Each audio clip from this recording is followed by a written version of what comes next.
So what has this budget done for the industry? What good it has done for the consumer? And what do you think budget has missed on when it comes to the consumer and the industry? I think it's a very good, in fact, very fine budget, because there are several positives in the budget. It's, as in the past, focused on inclusive and sustainable development. It's focused on building competitiveness and enhancing economic activity in the economy. So there are several important areas that have been specifically focused upon. I think enormous focus on agriculture. And agriculture, as you know, is has about nearly half of the workforce in the country. So improvement in farm incomes can have an enormous multiplying effect on the economy. And it's a sector with great amount of opportunity given the global concerns on food and nutrition security. India has the largest arable land. So very welcome focus there. Very strong focus on MSMEs, and some very important, I think, requirements of MSMEs have been addressed. Very strong focus on exports and strong focus on investments in the economy in multiple ways. So I would say it's really touched upon very strong and important sectors, very labor-intensive sectors like footwear, toys, amongst others. And in addition to that, I think there's a very strong message on reforms and ease of doing business. Setting up that committee on the high-level committee on ease of doing business, working with states to incentivize and collaborate on the next set of reforms, because a lot of the reforms have to happen now at the state levels. And, you know, what has been also very welcome is that along with this, there is significant relief being provided to the middle class. And, you know, consumption is about 60% of the economy. So providing a boost to that and this was much required at this time given the softness in consumption. So overall, I think it benefits certainly all the stakeholders in the economy, and I think a very positive budget. Mr. Puri, this budget also marks a departure from the real strong commitment levels to expenditure to focus back on consumption. So is this a pivot? And if this is a pivot, what does that mean for the economy and what does that mean for everybody? No, I don't know what pivot you are referring to. If you're referring to public capex, but if public capex, I understand, is 11.2 crores, so it's a significant number, it's a large number.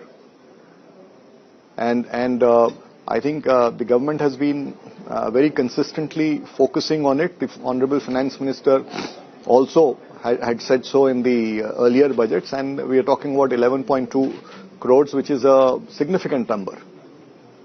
The industry will not be disappointed with this allocation of 11.1 crore number. I mean, you were saying that this is a welcome number, this is a good number, and this is a satisfactory number. So, of course, the expectation of the industry had been higher, but yes, we do recognize that 11.2 is a significant number.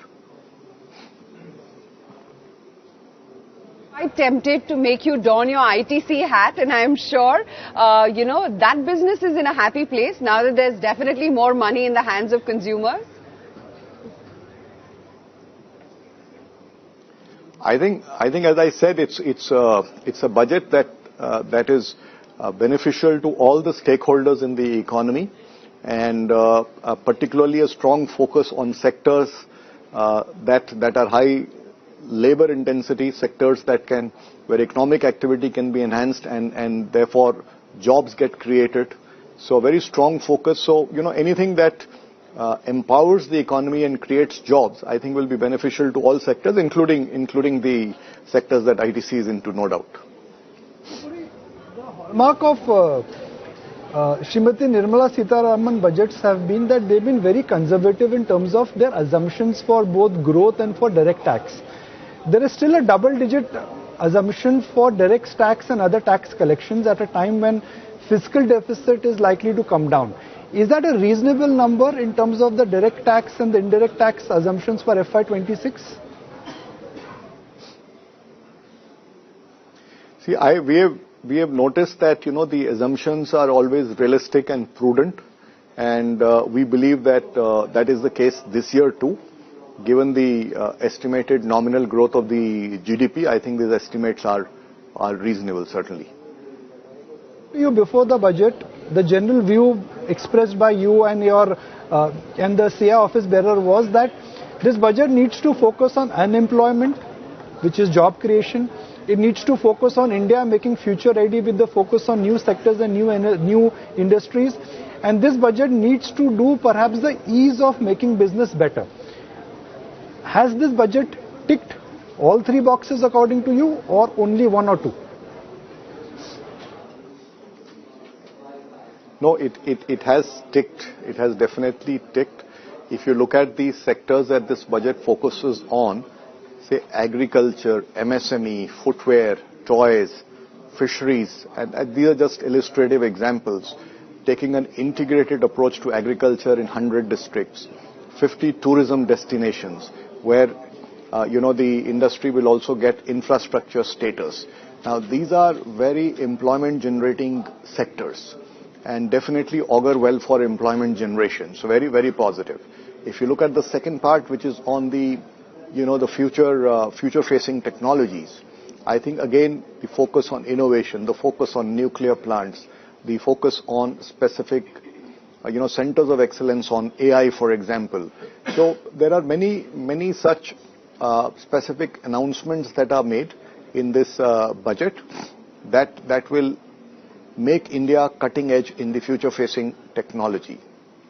And the third one you spoke about also is about the consumer side, which has also been very well addressed. Right. The other thing, Mr. Puri, is which is concerning pretty much all of India is also the global uncertainty that we're currently in. I mean, many are saying, forget the budget, let's listen into what Trump would have to say overnight about tariffs. Tell me, how does the budget this time sort of try and comfort the local players, if you will, when it comes to what we're going to hear from Trump on its trade partners and tariffs? See, this geoeconomics in the world has been quite uncertain in the past also, and this whole trend of globalization is going away.